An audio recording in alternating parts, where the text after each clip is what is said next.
இயேசு உங்களை நேசிக்கிறார். பிரியமானவர்களை, இந்த நாளில் ஆண்டவர் நம்மோடு பேசும்படியாய் வேதத்திலிருந்து சில வசனங்களை கூட வாசித்து ஆண்டவர் நம்மோடு பேசுகிற நாம் கற்றுக்கொள்ளக்கூடிய காரியங்களை பார்ப்போம். அது யாக்கோபின் புஸ்தகம் 3வது அதிகாரம் 2வது வசனம் 3-4 வசனங்கள் இப்படியாக சொல்லுகிறது. நாம் எல்லோரும் அநேக விஷயங்களில் தவறுகிறோம். ஒருவன் சொல் தவறாதவனானால் அவன் பூரண புருஷனும் தன் சொந்த சரீரம் முழுவதையும் கடிவாளத்தினாலே அடக்கிக் கொள்ளக்கூடியவனுமாய் இருக்கிறான். ஒரு மனுஷன் சொல் தவறாதவனாய் இருந்தால் அவன் பூரண புருஷனும் தன்னுடைய அவயங்கள் அனைத்தையும் கடிவாளத்தினாலே அடக்கிக் கொண்டு இருக்கிறவனாய் இருக்கிறான் என்று வேதம் சொல்லுகிறது. பிரியமானவர்களே, அப்போ ஒரு மனுஷன் பூரண புருஷன், இவன் நீதிமான் என்பது சொல்வதற்கு அவன் ஒரு குதிரையை கடிவாளத்தில் அடக்கி வைப்பது போல தன் சரீரம் முழுவதையும் அடக்கி வைக்கிறான் என்று வேதம் சொல்லுகிறது. பிரியமானவர்களே, ஒரு குதிரையை சாதாரணமா கடிவாளத்தை எடுத்து விட்டா அதை அடக்க முடியாது என்று நாம் அறிந்திருக்கிறோம்.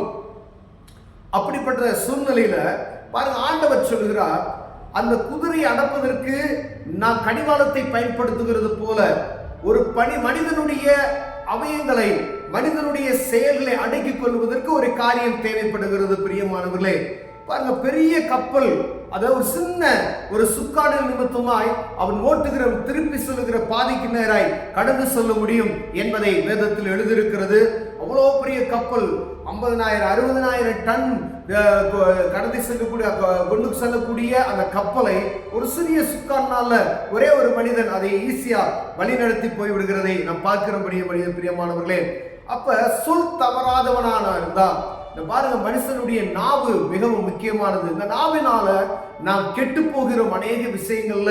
இந்த நாவானு பாருங்க மோசமான ஒரு காரியம். கர்த்தருடைய பிள்ளைகள் மிகவும் எச்சரிக்கையா இருக்கும்படி ஆண்டவர் உங்களோடும் என்னோடும் பேசுகிறார். பிரியமானவர்களே, இந்த நாவுல பேசக்கூடிய வார்த்தைகள் ரொம்ப கவனமாய் இருக்க வேண்டும். ஈஸியா ஒரு மனுஷனை நம்ம வாயில டக்குன்னு பேசிடுறோம். அதை நினைத்து அநேக நேரங்கள் நம்ம வேதனைப்படுகிறது உண்டு. பல ஆண்டுகள் கூட அவர் யாரையாவது நம்ம பேசிட்டோம் அப்படின்னு சொன்னா நமக்கு ஒருவேளை நீங்க தேவ சமூகத்தில் அமர்ந்தீங்கன்னா அந்த பாதிப்பு உங்களையும் ஏற்படுத்தும். அதே போல நீங்க யாரையாவது பேசியிருந்தீங்க அப்படின்னு சொன்னா அவங்க இருதயத்துல அது காயமாகும். நம்ம திருக்குள்ள சொல்லப்பட்டதா நான் பாருங்க, தீனால் சுத்த புண் 6 உள்ளாராது, நாவினால் சுத்தவடுன்னு சொல்லுவாங்க. பாத்தீங்களா? அப்ப நாக்கால பேசப்படுகிற வார்த்தைகள் மனிதனுடைய இருதயத்தை காயப்படுத்தும் என்று வேதம் சொல்லுகிறது. ஒரு பூரண புருஷன ஆகும் என்றால் அவன் சொல் தவறாதவனாய் இருக்க வேண்டும் என்று ஆண்டவர் சொல்லுகிறார். வேதம் நமக்கு கற்றுக் கொடுக்கிறது. அப்ப பேசுகிற வார்த்தைகள், ஒரு உதாரணத்துக்கு ஒரு சிறிய காரியத்தை சொல்லுகிற பாருங்க. ஒரு குறிப்பிட்ட தூரத்துல, அதாவது ஒரு 10 மீட்டர் தூரத்துல ஒரு இடம் இருக்கு. நான் ஒரு இடத்துல நிற்கிறேன். அப்போ நான் ஒரு நண்பர் ஃபோன் பண்ணார், நான் பைக்கில் வரேன். இப்போ ஃபோன் பண்ணதும் அந்த குறிப்பிட்ட நான் நிற்கிற இடத்த சொல்லாமல் அந்த 10 மீட்டருக்கு அங்கிட்டு உள்ள ஒரு மெயினான இடத்த நான் சொன்னேன். அப்போ பக்கத்தில் ஒரு சகோதரன், ரசிக்கப்படாத ஒரு சகோதரன், புற மதத்தினுடைய சகோதரன் ஒருத்தர் என்கிட்ட பேசிக்கிட்டு இருந்தாரு. அப்போ பாருங்க, அவர் சொன்னார், பச்சையா போய் பேசுறீங்களே அப்படின்னு கேட்டாரு. இப்போ நான் என்ன தப்பா பேசுறேன் அப்படின்னு சொன்னா, நீங்க நிக்கிற இடம் இது, ஆனா அங்க இருக்கக்கூடிய இடத்த நீங்க சொல்றீங்க அப்படின்னு சொல்லி. அப்ப அவர் பாருங்க, அவருக்கு நாம் செய்கிறது தவறு, ஏன் இப்படி போய் பேசுறீங்க அப்படின்றாரு. ஒரு 10 மீட்டர் இடைவெளி இருக்கிற இடத்துக்கும் அப்ப நீங்க இருக்கிற இடத்துல சொல்லுங்க அப்படின்னு சொல்றாரு. அப்ப அந்த வார்த்தையில உண்மை இல்லை அப்படின்பதை அவர் தெளிவுபடுத்துகிறதை நாம் பார்க்க முடிகிறது. உலகம் நம்மளை உற்று நோக்கிறது என்பதை நாம் பார்க்க முடிகிறது. பிரியமானவர்களே, கிறிஸ்தவர்கள் இப்படித்தான் இருக்க வேண்டும், இவர்கள் சொல் தவறாதவர்களாய் காணப்பட வேண்டும் என்று வேதம் நமக்கு கற்றுக் கொடுக்கிறது. உங்களை எல்லாரையும் பார்த்து கொண்டிருக்கிற உலகத்தில் இருக்கிற மனிதர்கள் பார்த்து கொண்டிருக்கிறார்கள், ஆண்டவர் ஒருவர் பார்த்து கொண்டிருக்கிறார் என்பதை நாம் அறிந்து கொள்ள வேண்டும். பிரியமானவர்களே, பாருங்க, நாவும் நெருப்பு தான். அது அநீதி நிறைந்த உலகம். நம்முடைய அவயங்களில் நாவானது முழு சரீரத்தையும் கரைப்படுத்தி ஆயுள் சக்கரத்தை கொளுத்துகிறதாயும் நரக அக்கினியிலே கொளுத்துகிறதாயும் இருக்கிறது.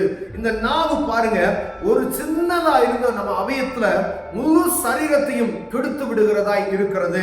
முழு சரீரத்தையும் அது அவயங்களை நாவானது முழு சரீரத்தை கெட்டு போக செய்துவிடும். பேசுகிற பேச்சு நிமித்தமாய் ஒரே ஒரு வார்த்தை பெரிய சண்டையை உருவாக்கிவிடும். ஒரே ஒரு எழுத்து மாறி நம்ம வாசித்து விட்டோம்னால் பெரிய சமாதானத்தை கெடுத்து விடும். பிரியமானவர்களே, கோபப்பட்டு ஒரு இடத்துல பேசிட்டோம் அப்படின்னு சொன்னா அந்த இடத்துல என்ன நடக்கும் அப்படின்னே தெரியாது. பேசுகிறதுல ரொம்ப கவனமாய் இருக்கும்படியாய் ஆண்டவர் விரும்புகிறார். ஒவ்வொரு கர்த்தருடைய பிள்ளைகளும் இயேசு கிறிஸ்துவை சொந்த இரட்சகராய் ஏற்றுக்கொண்ட பிள்ளைகளும் கவனமாய் இருக்கும்படியாய் ஆண்டவர் விரும்புகிறார். பிரியமானவர்களே, உலகத்தில் இருக்கிற எல்லா மனிதர்களும் கவனமாய் இருக்கிறார்கள் என்று நாம் அறிந்திருக்கிறோம். ஏன்னா அவங்களுக்கு தெரியும், நம்ம பேசுகிறதுல ஒரு சின்ன வார்த்தை மாறிடுச்சுன்னா அது சமாதானத்தை கெடுத்து விடும், அது அநேக பிரச்சனைகள் உண்டாக்கிவிடும் என்று சாதாரண மனிதனுக்கு கூட அது தெரியும். அவர் சாதாரண மனிதனுக்கு தெரியக்கூடிய அந்த காரியத்தை ஆண்டவரை அறிந்து கொண்ட இயேசு கிறிஸ்துவை சொந்த இரட்சகராய் ஏற்றுக்கொண்ட உங்களுக்கும் எனக்கும் தெரியவில்லை என்றால் ஆண்டவர் சமூகத்தில் நாம் கணக்கு ஒப்புவிக்க வேண்டியதா இருக்கிறோம். அநேக நேரங்களில் இந்த நாவல நம்ம எளிமையான வார்த்தை எளிமையாய் பேசுகிறது போல நம்ம ஈஸியா பேசுகிறோம். ஆனா அதற்கு பின்பதாய் வரக்கூடிய காரியங்களை யோசித்து பார்க்கிறதே கிடையாது. பரிசுத்தவானா இருக்கிறோம், பரிசுத்தவான்கள் என்று அழைக்கப்படுகிறோம். ஆனா பேசுகிற வார்த்தையில லேசா நீங்க நக்கல் அடிச்சதோ இல்ல சிரிச்சதோ ஏதோ ஒரு வார்த்தையை மிஸ் பண்ணிட்டீங்க அப்படின்னா ஆனா அது பெரிய பாதிப்பை உண்டாக்கும். ஒருவேளை நீங்க ஒரு போதகரா இருக்கலாம், இல்ல நீங்க விசுவாசியா இருக்கலாம், உங்களை கரெக்டா நினைச்சுவாங்க, குற்றப்படுத்தி விடுவார்கள். பிரியமானவர்களே, இப்ப பேசுகிற வார்த்தைகள்ல ரொம்ப கவனமாக இருக்கும்படியாய் ஆண்டவர் விரும்புகிறார். அப்ப ஒவ்வொரு நாளும் நம்ம பேசுகிற வார்த்தைகளுக்கு ஆண்டவருக்கு கணக்கு கொடுக்கணும். அப்ப தேவ சமூகத்துல இருந்து நம்ம வெளியே போகும், ஆண்டவரை என்னை காத்துக்கொள்ளுங்கள் மாத்திரமல்ல, நான் பேசுகிற வார்த்தைகளும் ஆண்டவருக்கு சித்தமில்லாமல் எனக்குள்ள இருந்து வெளியே வரக்கூடாது என்பதுல நாம எப்பொழுதும் ஜபித்து விட்டு வெளியே வரும்படி ஆண்டவர் விரும்புகிறார். பிரியமானவர்களே, இப்ப பேசுகிற வார்த்தையில பொறுமையா பேசணும். எல்லாரையும் போல நிதானமற்று படபடவென்று பேசிவிடாதபடிக்கு ரொம்ப ஜாக்கிரதை நிதானமாய், அவன் என்னடா இப்படி சோம்பேறித்தனமா பேசுறாங்களே அப்படின்னு நினைச்சுதா கூட பரவாயில்ல. ரொம்ப வார்த்தைகளை பெரிய பெரிய அரசியல்வாதிகள் பெரிய தலைவர்கள்லாம் பார்த்தோம் அப்படின்னா அவங்க சாதாரண டக்குன்னு பேச மாட்டாங்க. எந்த ஒரு மீட்டிங்லயும் சரி, ஏதோ ஒரு நேர்காணலையும் சரி, ரொம்ப பொறுமையா நிதானமா பேசுவாங்க. பார்த்தீங்களா, அந்த நிதானம் நமக்கு ஆண்டவர் தேவைப்படுகிறது. ஒரு ராஜாக்களுக்குள்ள இருக்கக்கூடிய நிதானத்தை ஒரு சாதாரண மனிதனுக்குள்ள ஆண்டவர் விரும்புகிறார். பிரியமானவர்களே, இது கர்த்தரை அறிந்து கொண்டவர்கள் மிகவும் ஜாக்கிரதையா இருக்கும்படி ஆண்டவர் உங்களோடும் என்னோடும் பேசுகிறார்.